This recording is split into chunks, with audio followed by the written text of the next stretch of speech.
there. How are you? Good. How are you? Good. Where are you calling in at? I am in the Panhandle of Florida. Oh, wow. So did you get hit with any of the... No? Oh no, we're very up south.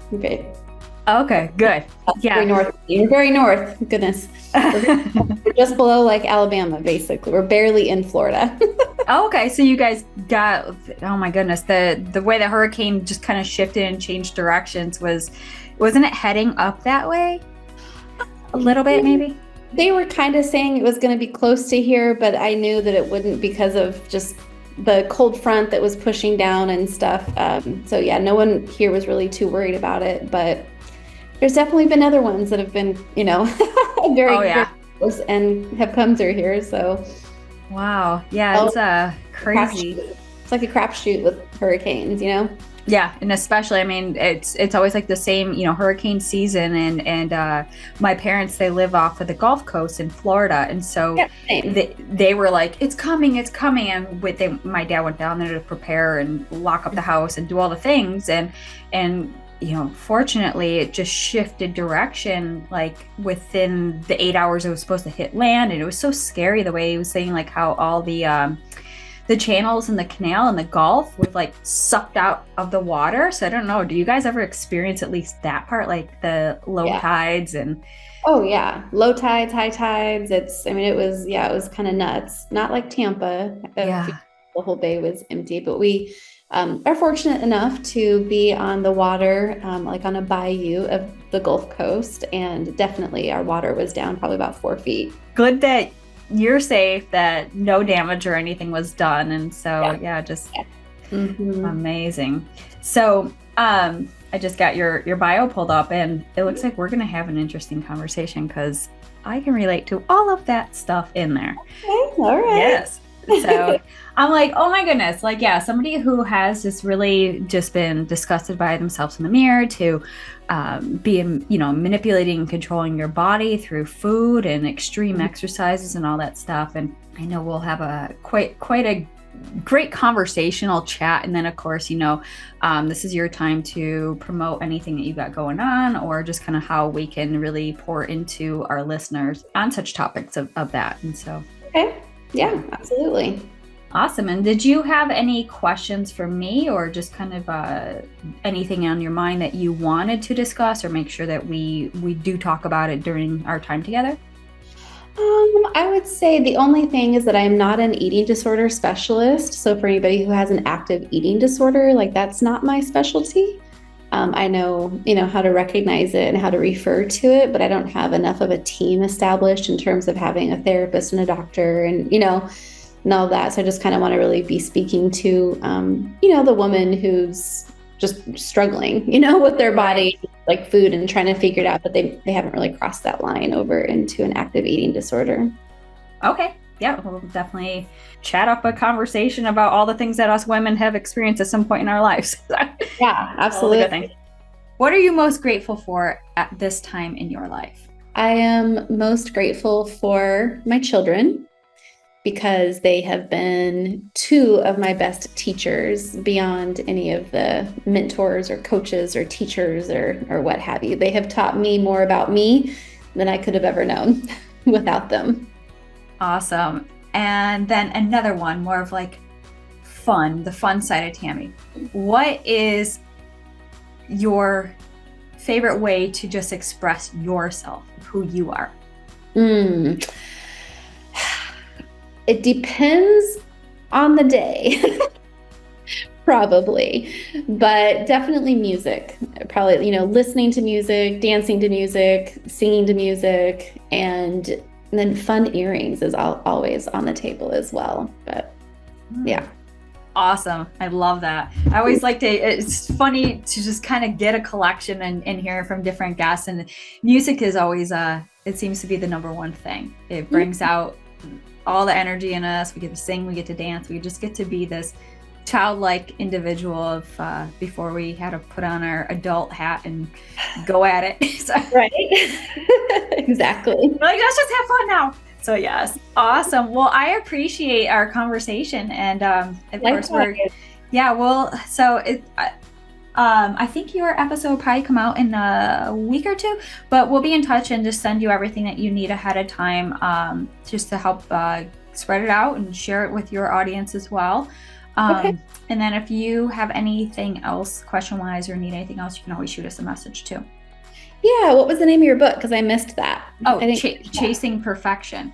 Oh, okay. A journey to healing, fitness, and self-love. And so that was my quest of the perfect life, the perfect body, the perfect marriage, the perfect everything. And that's where so much of that control came on. And you don't realize what you're doing until you're doing it, but you didn't realize how you got there until you had to undo all the things that got there. And so it really is a journey. So it's been really cool just to share some of the highs, the lows, the everything in between, and just connecting from real women to just real talk, realness, and then just being vulnerable in those moments that has been received very well. So it's been an incredible journey, because you don't know what you put out, and then when you share a lot of some of that stuff that you think you secretly have gone through, you recognize now, wow, other people are messaging you like, thank you for sharing that, or oh my goodness, I'm not the only one. And so it's like you had said, especially in your community group, when you bring people in and they start opening up about certain things, it's that community, that unity, and that empowered aspect of it, that we're all doing it together. Yeah, absolutely. And I totally get it about the putting something out in the world. I was just a part of a book collaboration that came out last week or the week before. And yeah, it was a little challenging. Like, oh, wow, I can't believe I'm putting this really raw, vulnerable story out in the world. I had to have my mom read it beforehand. So I was like, hey, Mom, I need you to, I'm going to need you to read this beforehand. And she's very sweet. And I was like, oh, that's where I got my compassion from. Like, because basically I didn't talk about this on the episode because haven't really figured out my methods of talking about this, besides just writing it. But, a big part of my journey came from my mom being in a larger body and when I was growing up. And she wasn't necessarily outrightly saying things like, I'm going to diet, I'm going to do these things. But I somewhere picked up along the line that I was like, I can't be in a large body like my mom. That's a big part of like my experience. And now a big part of my healing has really been to say, wow, forgiving myself for having that judgment on my mom, and recognizing that I learned to judge myself just as much as I judged her. And then to like break free from that judgment of her and myself, and, Yeah. So I haven't started voicing that out loud too much in the world yet. Well, and so you just said the book came out a week or so ago? Yeah. And so just curious to know how long you've kind of been rolling that story around to put it out there.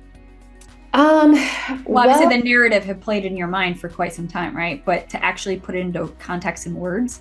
Yeah, it was kind of all divine intervention in terms of, I was asked to be a part of this book project she used to be an eating disorder therapist, but is now an Akashic healing therapist.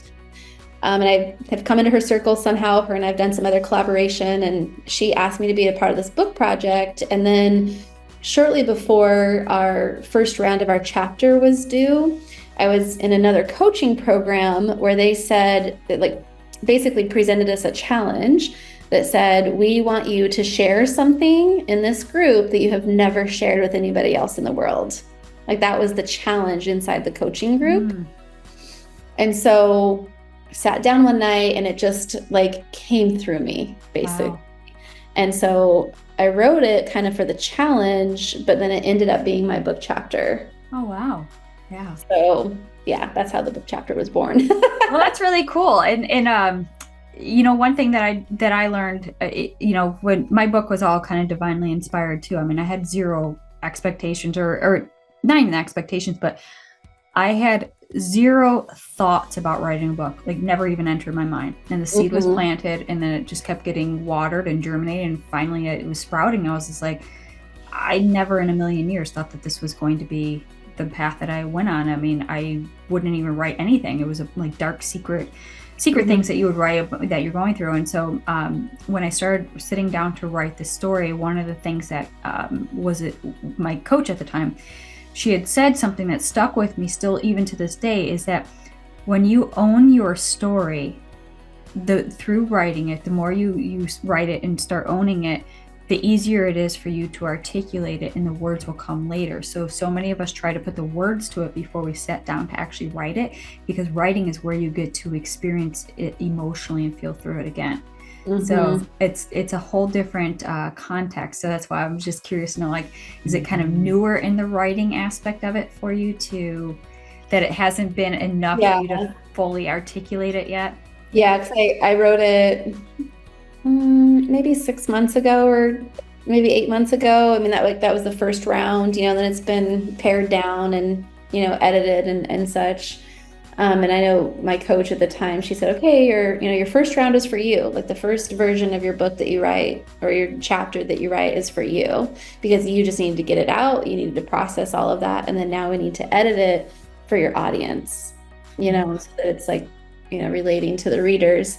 And so, it's still just kind of that element of, not wanting to hurt my mom's feelings, really, is what it comes down to, of like not speaking it out so that she can't take responsibility, that it doesn't like get to her, is kind of the idea, because she's actually great. She's a phenomenal person.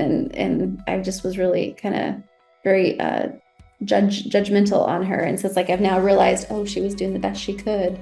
Right. Because I didn't talk about necessarily just her larger body, but I talked about the fact that when I grew up, between the ages of 0 to 18, I lived in 18 different homes. I've had multiple stepfathers. One was abusive, not to me, but to my siblings.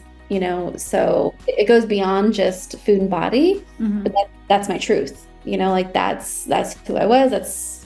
And really what the chapter ended up being really about was that it's like, those were my interpretations. So it's about me taking ownership of my story. So it's not about putting blame on them. It's about me taking that ownership. But again, I need practice with ensuring that that's how I'm vocally speaking it. Right. And that's one thing that will come through time, and just kind of owning it. Previously, I mean, I would be that person who wouldn't say anything unless I was spoken to. And it's just like, once you could come to terms with your story, your situation, it could lead into so many different facets. And, here we are with a podcast going 3 years strong, that, I talk to individuals weekly, and, it's like somebody who just said, shut the lights out on your way out and leave me in the dark corner. Don't talk to me unless you need me for something. That was who it was. And so now it gives you the voice to own your story, share your story, empower others, and you'll get so much better over time with the practice of it. And sometimes it takes a little bit more of like reformulating that story, because maybe that's actually not the story. Maybe that's just the crux of the story, but going back to the root of it. For me, I felt a lot of shame. Shame will slap on all different colors and sizes and make you believe it's this thing, but it's really not. And so shame was a big resistance thing that held me back.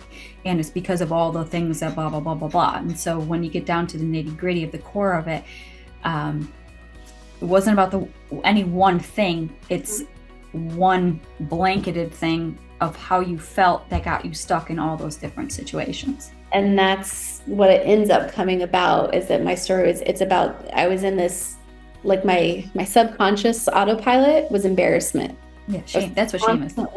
Right. And it was like, but it was like, I could identify the emotion as like embarrassed, but it was like over time, feeling embarrassed. It was just like these loads of shame that were just there. And so, it's been this very intentional, peeling back of the layers. And, truly all of this started just through understanding my relationship with food. And then it was just like, it just keeps going and it just keeps going. And you start realizing it was because you had a shame or a judgment about a larger size, which was your mother as the model, and the experiences of your life backed up those thoughts and beliefs and validated it. And so it's a unique, cool, like spider web effect, but man, is it messy until you get it all untangled. You're just like, Absolutely. There's the through line. Like you find that through line. Yep, absolutely. And I definitely feel like I'm over the hump, but like I said, it's just a matter of practicing talking about that. I have a summit coming up in 2 weeks, where I've already done my interview and such. And so that was good. I was like, okay, practice there. But, today's episode was more bringing in 100% what I know and what I'm really confident talking about, since your podcast is the Confident Woman's podcast. Yeah. And that's like I said at the beginning, I mean, confidence, is with being a confident woman it's everything. It's the ups, downs, highs, lows. It's the courage to pick yourself back up after falling down, smashing your face, and just being like, oh my gosh, this is the worst day ever. And it's like, okay, well, being the unconfident woman would just be the person who stays down and just says, see you later, right? Like it's just having that courage, the resiliency, the perseverance, the keep going, because confidence is the belief in yourself that you're not ready to give up. And I think, for each person, confidence it has a different connotation. But I think, when we talk about like the confident woman as that empowered, strong, badass woman, she's going to do whatever she can to get through to the next challenge. Even if she's hitting a brick wall a million times, she's not giving up. And so, there's just each individual has their own thoughts on that, but it's it's just been really cool journey. And I think it started for me just like owning my story and owning my truth and realizing that my truth is, my story is as bad as it might seem to me. There's truth in telling it, because we're all more alike than we are different. Where our stories are just colored differently. Yeah. And the results are still the same. They emotionally affected us the same. It's just the different stories that brought it on. But no, I absolutely loved our conversation, and we'll definitely have to connect and do some collaborations in the future. And do you have a podcast as well? I do. It's called the Love Your Food, Love Yourself, Love Your Life podcast. Oh, wow. Yeah. Kind of a mouthful. No, but that's really cool, because that's pretty much what a lot of my book starts is about, is finding that freedom at the end. It's like we're chasing after something, but yet if we stop the chase and the action of running, like the moving forward and running away from the fear and thinking that we're moving towards something, it's about just being. Because when you can full-heartedly love and accept and just be who you are, then that's where the freedom, and that's where the presence and the love and the joy and all the things even that you were talking about, the inner peace, it all comes from that. Yeah. Well, I'd love to, have you on the podcast. I'm in a space where I'm trying to decide if I'm going to take a break for November and December. Haven't decided yet. So, but I'll definitely circle back and send you a link, and if you would like to do that. Absolutely. No, I'd love to serve your audience as well any way I can. Okay. All right. Awesome. Good. Well, this has been great, and I'm glad we got a chance to connect, and that you're safe and healthy from the hurricane, and it didn't even touch you. So it's all good. Yeah. Awesome. It was great meeting you and great conversation. So thank you. Yes, likewise. Well, thank you. Take care. All right. Bye-bye. All right. Bye.